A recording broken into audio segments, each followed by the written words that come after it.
asalaamaaleykum mbokk yi tey nag ñu ñëw ak yéen ci li nga xam ne mooy système solaire maanaam jant bi ak njabootam gi bu jaune bi nekk ci digg bi xam naa war ngeen koo xàmmee soo leen seetaanee yeneen vidéo yi kooku seetaanagul na dem seetaan ko mooy suñ jant bi moom nag yu ndaw yi wër ko ay planète lañ leen tuddee ci nasaraan maanaam yeneen àdduna la yeneen suuf yoo xam ne bokkut ak suñ bos biñ dëkk ñun ñoom nag amuñ dund suñ bos rek moo ci am dund moo ci am luy dund ñun doomu aadama yi ak garab yi ak rabu àll yi ak microbe yi yee amul sax microbe bu fay dund moom nag moo nekk nii diamètre maanaam yaatuwaayam mi ngi nekk ci 1,392,680 ci kilomètre planète bi ko gën a jege moo nekk nii mooy bu ndaw bi ngeen di gis mooy Mercure moom moo ci gën a jege jant bi bu ci topp mooy Vénus moom moo ci gën a neexoo àdduna bi ci yaatuwaay bi ci topp mooy bu bula bi ngeen di gis mooy suñu àdduna bi lu tax mu bula nii nag ndox mi moo ko waral ndax lu ëpp lu formé suñu àdduna bi ndox la maanaam 72% ndox la bi ci topp nii mooy Mars moom moo ci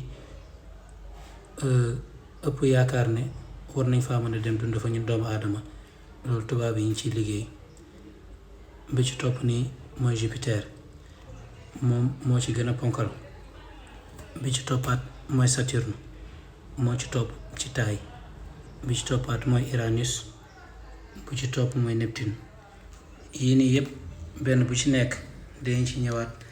wax leen lan moo koy caractériser lan mooy lu spécial ci moom Mercure moom ni ngeen ko gisee moom moo ci gën a jege jant bi moom am na benn caractéristique bu doy waar mooy ne moom balaa bés bi di jeex at bi dina dee ñaari yoon loolu nag neexut a dégg waaye dinañ ci ñëwaat leeral ko bi ci topp mooy Vénus moom malgré que Mercure moo ko gën a jege jant bi moom moo gën a tàng loolu tam lu koy waral dañ ko expliquer suñu àdduna bee ci topp moom lu koy caractériser rek mooy ne am na dund loolu amul caractère bu ko gën a kawe bi ci topp di Mars Jupiter moom moo ci gën a ponkal moom malgré que niru na lu amul njëriñ am na njëriñ ndax su taxutoon moom dund du mën a am ci àdduna bi ndax xeet yi nga xam ne ñuy jugee ci espace bi war a daanu ci àdduna bi yu ci ëpp moo leen ni xëcc ci champ de gravité am ba duñ mën a ñëw ci àdduna bi yeneen yi yu bleu yi nii lu tax ñu bleu mooy ne lu leen formé glace la te suñuy taw ñoom jamaa la ñuy taw loolu du neex a dégg waaye loolu yëpp dañ ci ñëw gën koo leeral yu ndaw yi nii yu jiitu yi ñoom les planètes telluriques lañ leen oowee ndax ay xeer maanaam ay doj moo leen formé comme suñu àdduna bi yi topp ci yeneen ñeent yi nii ñoom les planètes gazeuses lañ leen di wax parce que gaz rek moo leen formé gaz bu dajaloo la condensé wu nekk ay planètes waaye nekkul surface bu solide boo xam ne nit mën na cee taxaw système solaire bi nag maanaam njabootu jant bi du lii kese am na yeneen planète mais am na bu tuddoon Pluton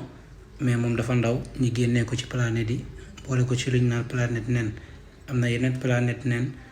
bu ci mel ni Ceros ak yeneen am na tamit ay xeer yu nekk di wër jant bi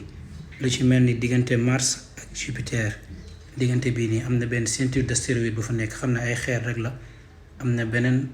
bu nekk ci biti tamit bi nga xam ne la ceinture de Kuiper lañ koy wax yooyu yëpp ay xeer yu wër jant bi la waaye yooyu yëpp dinañ ci gën a ñëw yaatalaat ko wasalaamaaleykum wa rahmatullah